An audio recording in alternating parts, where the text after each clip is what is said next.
आदेश आदेश आदेश। गीता ज्ञान का भाग 66वां, अध्याय 3, श्लोक संख्या 43।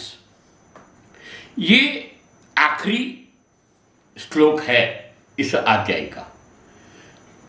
हमने इंद्रियों और उनके काम देखे, यहाँ तक कि आँख का काम देखना और कान का काम सुनना है, मगर इसका क्या मतलब निकलेगा वो तो मन तय करता है, मगज तय करता है या बुद्धि तय करती है। यानी हमारे में विकृति होगी तो वो जो सुनते हैं, जो देखते हैं, उसका मतलब भी विकृत निकलेगा। ये सच्चाई भी समझाए। अब आगे भगवान श्री कृष्ण कहते हैं कि हमें कैसे कर्तव्य निभाना चाहिए। ये 43वें श्लोक में कहा, इस प्रकार महाबाहु अर्जुन, स्वयं को मन और बुद्धि से श्रेष्ठ आत्मा रूप समझकर बुद्धि के द्वारा मन को स्थिर करके तू कामनाओं रूपी दुर्जन और शत्रुओं को मार। यह बात बहुत महत्व की बात है। हमारे में जो कोई तकलीफ है वो ज़्यादातर यही है कि हमारे में जो कामनाएं बसी है उसको मारना जरूरी है। मगर ये कामना की उत्पत्ति मन से होती है, ये कामना की उत्पत्ति बुद्धि से होती है। हमें अनासक्त भाव से, यानी आसक्ति बिना भक्ति की बात, हमने कर्तव्य रूपी यज्ञ की बात बहुत ही विस्तार से कही। यहाँ तक बात आई कि कर्म के अंदर जिस प्रकार इंद्रियों का महत्व है उसको कैसे नियमन करना चाहिए, वो भी बात हमने आगे समझाई है।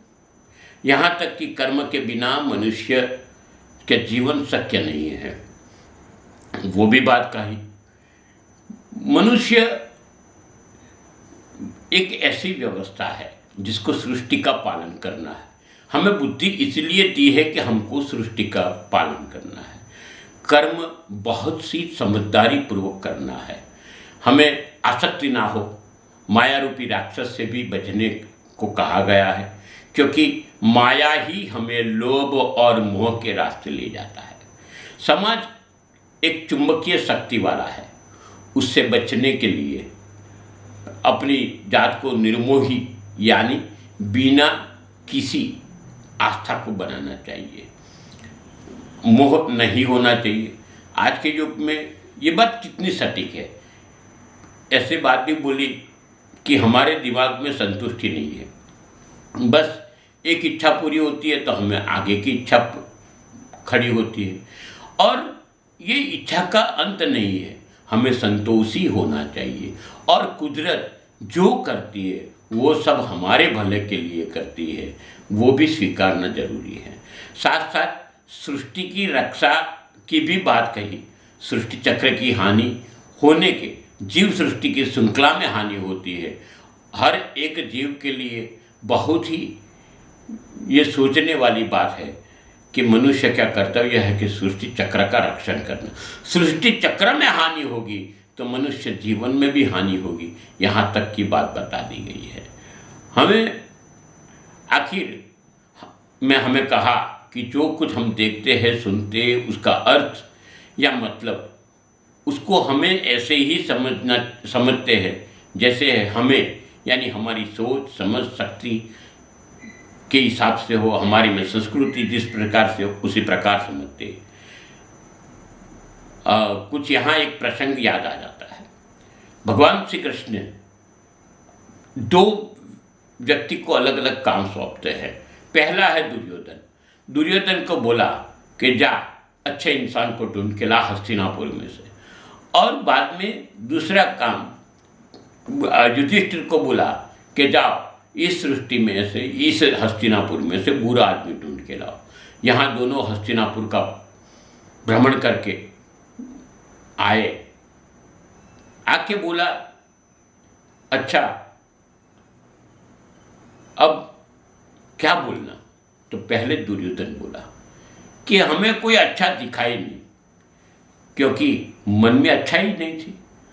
अच्छापन होना तभी अच्छाई दिखाई देगी, किसी में भी अच्छाई नहीं दिखाई थी। यही तक बोल दिया कि मेरे से अच्छा कोई नहीं। दुर्योधन की बात कही तो यहाँ तक की बात आई कि उनको किसी में बुराई ही नहीं दिखाई दी, सब में कुछ न कुछ अच्छाई दिखाई दी। उन्होंने बोला सिर्फ मेरे सिवा यहाँ सब अच्छे हैं, सबसे बुरा मैं हूँ। विचार यहाँ संस्कार का है, वही सोच का है, और वही संस्कार और बुद्धि में जो विचार होते हैं वो सोच में तब्दील होते हैं। बाकी आप समझ जाते हो। जीवन के अंदर ये बात भी बोली गई, बुरा देखन मैं गया तो बुरा न मिलियो कोई, आत्मा खोद के देखा तो मुझसे बुरा न कोई। यही एक हार्द है ये पूरी सोच का। अध्याय 4 जिसका नाम है ज्ञान कर्म संन्यास योग, उसकी शुरुआत की बात करते हैं अगले सप्ताह से। हम अध्याय 4 की बात करेंगे, अध्याय 4 के आगे की बात आएगी, मगर पहले हमें ये बताना ज़रूरी है कि ये जो चैनल है आप तक सनातन की बातें ला रहा है, और साथ साथ ये भी बताना ज़रूरी है कि सनातन की जब बात होती है तब संस्कृति की बात होती है, सृष्टि की बात होती है, और हमारे धर्म की बात होती है। यहाँ मन बनाई बातें नहीं चलती है। आप सबको विनती है कि इस चैनल को सब्सक्राइब करिए, इस वीडियो को लाइक करिए, शेयर करिए और आगे तक बढ़िए। हमें कोई ऐसी अपेक्षा नहीं है कि इसमें मोनेटाइजेशन हो जावे, इसमें से पैसा आवे, ऐसी अपेक्षा नहीं है। हाँ, मगर सनातन जो है प्रकृति, वो हमारी जो संस्कृति है वो लोगों तक पहुंचनी चाहिए, वो हमारी इच्छा है। आप सबके जीवन में धन्यता बनी रहे। भगवान श्री कृष्ण और गुरु गोरखनाथ की कृपा बरसी रहे, ऐसी शुभकामना के साथ में अस्तु शुभम भवतु।